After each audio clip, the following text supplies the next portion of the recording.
O Maranhão está voando cada vez mais alto. E não é discurso, é investimento de verdade.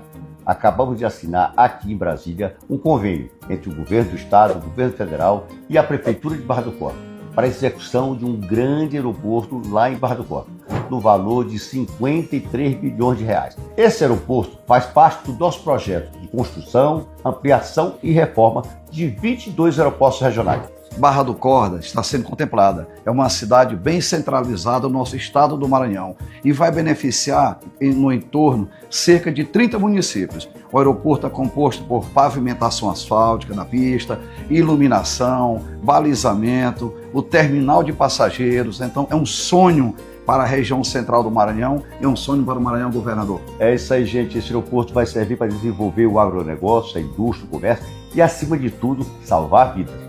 Tamo junto, prefeito. Tamo juntos.